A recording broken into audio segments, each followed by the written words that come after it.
मई जून में ज़्यादा मर्डर होते आई है वर्षों से। अप्रैल मई जून जब तक बरसात नहीं होती है ये सिलसिला जारी रहता है, क्योंकि ज़्यादातर किसान को कोई काम नहीं रहता है। एक बरसात होने के बाद लोग, कृषक समाज के लोग व्यस्त हो जाते हैं और घटनाएं घटती है। परंतु आप लोग के द्वारा, प्रेस के द्वारा हत्या पर हत्या, कुछ इस वर्ष चुनाव भी है तो राजनीतिक दलों के द्वारा भी इस पर ज़्यादा नज़रिया दिया गया है, तो उसको लेके भी हम लोग चिंतित थे कि हाँ, नवयुवक ज़्यादा पैसा के लिए सुपारी किलिंग शुरू कर दिए हैं। तो एक नया सेल इसी माह हम लोग गठन किए हैं। वो सेल का काम होगा कि जितने पूर्व के शूटर्स हैं, कॉन्ट्रैक्ट किलर्स, सुपारी जो लेते हैं मारते हैं, वैसे लोगों का डाटा बैंक बनाएंगे और उन पर निगरानी रखेंगे। जेल से छूटने के बाद भी वो क्या कर रहे हैं क्या नहीं कर रहे हैं, डोजेज उनकी रहेगी और हम शेयर करेंगे हर जिला से, या जिला से भी अनुरोध करेंगे कि इन पर निगरानी रखें। बिहार में ज़्यादा क्राइम अप्रैल, मई और जून के महीने में होता है। ऐसा क्यों? क्योंकि तब तक बरसात नहीं होती और किसान को कोई काम नहीं रहता। बारिश के बाद जब किसान व्यस्त हो जाते हैं तो क्राइम कम हो जाता है। ये बयान देने वाले पुलिस ऑफिसर बिहार पुलिस के एडीजी हेडक्वार्टर कुंदन कृष्णन हैं। दरअसल बिहार में लगातार बढ़ते अपराध की घटनाओं को लेकर एडीजी ने एक प्रेस कॉन्फ्रेंस की। मीडिया से बातचीत के दौरान ये बयान दिया। एडीजी का ये भी मानना है कि बेरोजगारी और खाली समय होने की वजह से युवा पैसों के लिए सुपारी किलिंग जैसे अपराधों की तरफ आकर्षित हो रहे हैं। आपको याद दिलाते चलें कि ये वही एडीजी कुंदन कृष्णन हैं जिन्होंने बिजनेसमैन गोपाल खेमका हत्याकांड की जांच में अहम भूमिका निभाई थी। इन्हीं के नेतृत्व में एसटीएफ और पटना पुलिस ने 72 घंटे के अंदर ही मुख्य शूटर को गिरफ्तार कर लिया था। एडीजी कुंदन बिहार के तेज तर्रार आईपीएस अधिकारियों में से एक हैं, लेकिन उनके इस बयान के बाद तमाम सवाल उठने लगे हैं। सवाल ये कि क्या कानून व्यवस्था बनाए रखने की जिम्मेदारी पुलिस की नहीं है? क्या किसानों और युवाओं को अपराध का जिम्मेदार बताकर पुलिस ऐसे पल्ला झाड़ सकती है? ऐसे में बिहार की कानून व्यवस्था को लेकर भी बहस शुरू हो गई है। उनकी इस टिप्पणी पर बिहार के पूर्व और मौजूदा डिप्टी सीएम दोनों के ही बयान आए हैं। बिहार के डिप्टी सीएम और बीजेपी के नेता विजय सिन्हा ने एडीजी के इस बयान का विरोध करते हुए कहा कि किसान अपराधी नहीं बल्कि अन्नदाता हैं, जो अपनी मेहनत से न केवल खुद का पेट भरता है बल्कि पूरे देश का पेट भरता है। किसान अपराध नहीं करता। वहीं पूर्व डिप्टी सीएम और वर्तमान में नेता विपक्ष तेजस्वी यादव ने कहा कि एडीजी का ये बयान ये दिखाता है कि पुलिस नाकाम और लाचार है। पुलिस सिर्फ बहाना बना रही है।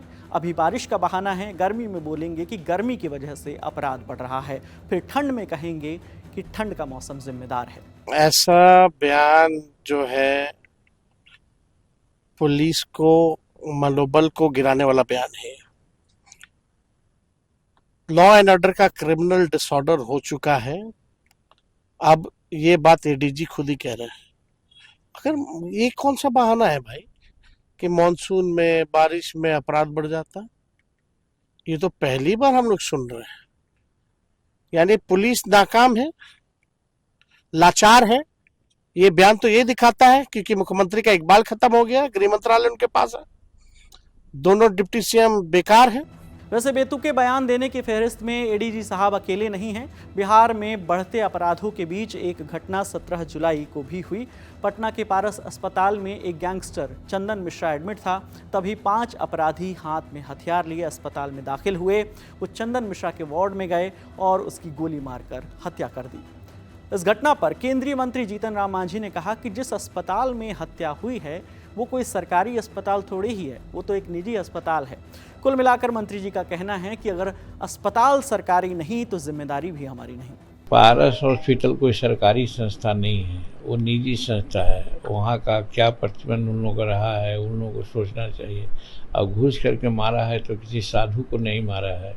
आपस में गैंगवार का मामला है, वो लोग तो कहीं भी कुछ कर ले सकते हैं। सरकारी महकमे में, सरकारी अस्पताल में रहता है, अगर बात होती तो मैं कर सकता हूँ, लेकिन उसके बावजूद भी घटना घटी है। आप देखें कि चाहे जो भी घटना घटी है उसकी त्वरित कार्रवाई होती है। वहीं एक और केंद्रीय मंत्री ललन सिंह ने तो इस घटना को क्राइम मानने से ही इनकार कर दिया। उन्होंने कहा कि ये सब क्राइम नहीं है बल्कि ये तो छोटे मोटे आपसी विवाद हैं, ये सब तो होता ही रहता है। हत्या को आप जो समझ रहे हैं भुला गए क्या? अपहरण कितना होता था। अभी हम और ये बैठे हुए हैं, हम इनको मार देंगे, ये हमको मार देंगे, ये क्राइम है। तो आपसी विवाद है, और आपसी विवाद के लिए घटनाएं होती हैं, हो सकती है कहीं भी दुनिया में, किसी भी देश में होती है, लेकिन यहाँ कार्रवाई तुरंत होती है, गिरफ्तार होते हैं, घटना करने वाले लोग गिरफ्तार होते हैं। बिहार में पिछले कुछ वक्त से हुई घटनाओं की बात करें तो 17 जुलाई यानी आज पारस अस्पताल में हुई गोलीबारी, इससे पहले गोपाल खेमका हत्याकांड, इससे पहले सासाराम में जेडीयू नेता के पिता की हत्या, नवादा में युवती के साथ बलात्कार, ऐसी तमाम घटनाओं ने जनता के बीच डर का माहौल बना रखा है। ऐसे में नेताओं और ख़ास तौर पर एडीजी स्तर के अधिकारी के इस तरह के बयान सरकार और प्रशासन पर जनता के भरोसे को डगमगा देते हैं। आप इन बयानों पर क्या सोचते हैं, कमेंट सेक्शन में हमें ज़रूर बताइएगा। आपके लिए तमाम जानकारी लेकर आई हमारे साथी रक्षा, कैमरे के पीछे आलोक हैं, मेरा नाम विकास वर्मा है। देखते रहिए दी ललन टॉप। शुक्रिया।